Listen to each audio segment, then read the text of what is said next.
ಅದೊಂದು ಕಡೆ ರಾಷ್ಟ್ರ ರಾಜಕಾರಣದ ಹೆಡ್ ಕ್ವಾರ್ಟರ್ಸ್ ದೆಹಲಿಯಲ್ಲಿ ಯಮುನಾ ಯುದ್ಧ ಜೋರಾಗಿ ನಡೀತಾ ಇದೆ.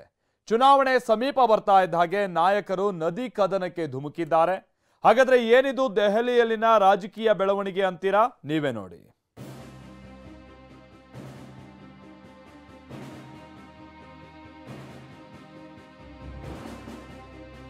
भारतीय जनता पार्टी की हरियाणा की सरकार ने दिल्ली में यमुना से आने वाले पानी में जहर मिला के भेज दिया है.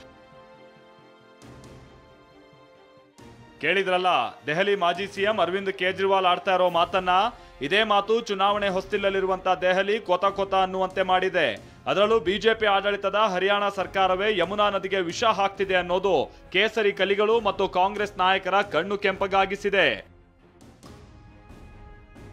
ಮೋದಿಯಂತೆ ಕೇಜ್ರಿವಾಲ್ ಸುಳ್ಳು ಹೇಳ್ತಾರೆ ಎಂದ ರಾಹುಲ್.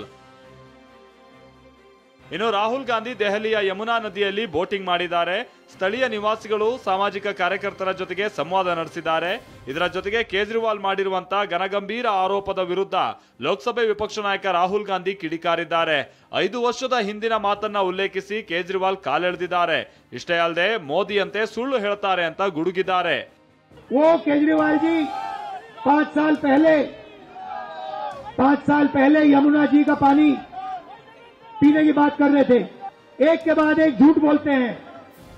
जैसे मोदी जी झूठ बोलते हैं वैसे केजरीवाल जी झूठ बोलते हैं. कोई फर्क नहीं है. ಇದಿಷ್ಟೇ ಅಲ್ಲ, ಕೇಂದ್ರ ಗೃಹ ಸಚಿವ ಅಮಿತ್ ಶಾ ಇವತ್ತು ದೆಹಲಿಯಲ್ಲಿ ಚುನಾವಣಾ ರ್ಯಾಲಿ ನಡೆಸಿದ್ರು. ಕೇಜ್ರಿವಾಲ್ ಹೇಳಿದ್ದ ನೀರು ನಿಲ್ಲಿಸಿರುವ ಕಥೆಗೆ ಟಕ್ಕರ್ ಕೊಟ್ರು. ಯಮುನಾ ನದಿ ನೀರು ನಿಲ್ಲಿಸಿದ್ರೆ ಪ್ರವಾಹ ಬರುತ್ತೆ ಅಂತ ಕಿಡಿಕಾರಿದ್ರು. मैं केजरीवाल जी को कहने आया हूं, चुनाव जीतने के लिए झूठ बोलना बंद करो. केजरीवाल जी कहते हैं कि जहर पिया मिलाया हुआ पानी हमने रोक दिया. अरे जमुना का जल रुकता है तो गांवों में बाढ़ आती है. कोई गांव में दिल्ली वालों बाढ़ आया है क्या? ಯಮುನಾ ನದಿ ನೀರು ಕುಡಿದ ಸೈನಿಗೆ ಕೇಜ್ರಿವಾಲ್ ತಿರುಗೇಟು. ಇನ್ನು ಕೇಜ್ರಿವಾಲ್ ಆರೋಪ ಮಾಡ್ತಾ ಇದ್ದಾಗೆ ಹರಿಯಾಣ ಸಿಎಂ ನವಾಬ್ ಸಿಂಗ್ ಸೈನಿ ಯಮುನಾ ನದಿ ತಟಕ್ಕೆ ಹೋಗಿ ನೀರು ಕುಡಿದಿದ್ದರು. ಆದ್ರೆ ಇದರ ವಿರುದ್ಧವೂ ಅಸ್ತ್ರ ಪ್ರಯೋಗಿಸಿದ ಕೇಜ್ರಿವಾಲ್ ಸೈನಿ ಮೊದಲು ನೀರು ಉಗುಳಿದ ವಿಡಿಯೋವನ್ನ ಬಿಟ್ರು. मैं आज पवित्र यमुना माता के चरणों में यहाँ पर आया हूँ. आप देख भी रहे हैं, मैंने यहाँ पर पानी का महा यमुना के उस पानी का आचमन भी किया है. ये देखिए, ये पानी पिया और फिर फेंक दिया. ये पानी में या तो इतनी ज्यादा बदबू थी या ये इतना गंदा पानी था जो जिस तरह से इन्होंने फेंका ऐसे लग रहा उल्टी आ गई इनको. ಇದೆಲ್ಲದರ ನಡುವೆ ಕೇಜ್ರಿವಾಲ್ 4 ನೀರಿನ ಬಾಟ್ಲಿಗಳನ್ನ ಅಮಿತ್ ಶಾ, ವೀರೇಂದ್ರ ಸಚ್ದೇವ್, ನಯಾಬ್ ಸಿಂಗ್ ಸೈನಿ ಹಾಗೆ ರಾಹುಲ್ ಗಾಂಧಿಗೆ ಕಳಿಸೋದಾಗಿ ಹೇಳಿದ್ದಾರೆ. ಮಾಧ್ಯಮಗೋಷ್ಠಿಯಲ್ಲಿ ಈ ನೀರು ಕುಡಿದ್ರೆ ಸುಳ್ಳು ಅಂತ ಒಪ್ಕೊಳ್ತೀನಿ ಅಂತ ಸವಾಲ್ ಹಾಕಿದ್ದಾರೆ.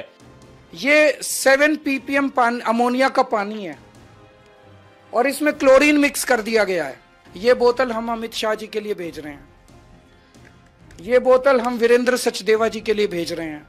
ये बोतल नायब सिंह सैनी जी के लिए भेज रहे हैं और ये बोतल राहुल गांधी जी के लिए भेज रहे हैं. चारों लोग ये बोतल प्रेस कॉन्फ्रेंस में पी के दिखा दे, हम वो मान जाएंगे कि हमने गलत बोला था. पी के दिखा देंगे. ಕೇಜ್ರಿವಾಲ್ಗೆ ಹರಿಯಾಣ ಕೋರ್ಟ್ ಸಮನ್ಸ್. ಹರಿಯಾಣ ಸರ್ಕಾರ ಸಲ್ಲಿಸಿದಂತಹ ದೂರಿನ ಮೇರೆಗೆ ಅರವಿಂದ್ ಕೇಜ್ರಿವಾಲ್ ಅವರನ್ನ ಫೆಬ್ರವರಿ 17ರಂದು ತನ್ನ ಮುಂದೆ ಹಾಜರಾಗುವಂತೆ ಹರಿಯಾಣ ನ್ಯಾಯಾಲಯ ಸಮನ್ಸ್ ಜಾರಿ ಮಾಡಿದೆ. ಮತ್ತೊಂದು ಕಡೆ ಚುನಾವಣಾ ಆಯೋಗ ನಾಳೆ ಬೆಳಗ್ಗೆ 11 ಗಂಟೆಯ ಒಳಗೆ ಪ್ರತಿಕ್ರಿಯೆ ನೀಡುವಂತೆ ಹೆಚ್ಚಿನ ಸ್ಪಷ್ಟೀಕರಣವನ್ನ ಕೇಳಿದೆ. ದೆಹಲಿಯಲ್ಲಿ ಯಮುನಾ ಯುದ್ಧ ಜೋರಾಗಿ ನಡೀತಾ ಇರುವಾಗಲೇ ಸಿಎಂ ಅತಿಶಿ ಮತ್ತೊಂದು ಸ್ಫೋಟಕ ಆರೋಪವನ್ನ ಮಾಡಿದ್ದಾರೆ. ಪಂಜಾಬ್ ಸಿಎಂ ಭಗವಂತ್ ಮಾನ್ ಮನೆಗೆ ರೇಡ್ ಮಾಡೋದಕ್ಕೆ ಅಧಿಕಾರಿಗಳು ಬಂದಿದ್ದಾರೆ ಎಂದಿರುವಂತಹ ಅತಿಶಿ ಬಿಜೆಪಿಗರು ಹಣ ಹಂಚೋದು ಕಾಣೋದಿಲ್ವಾ ಅಂತ ಟ್ವೀಟ್ ಮಾಡಿದ್ದಾರೆ. ಈ ಮಧ್ಯೆ ಸಮಾಜವಾದಿ ಪಕ್ಷದ ನಾಯಕ ಅಖಿಲೇಶ್ ಯಾದವ್ ಕೇಜ್ರಿವಾಲ್ ಜೊತೆಗೂಡಿ ದೆಹಲಿಯಲ್ಲಿ ಮತ ಶಿಕಾರಿ ಆಡಿದ್ದಾರೆ. ಹರೀಶ್, TV9 ನವದೆಹಲಿ.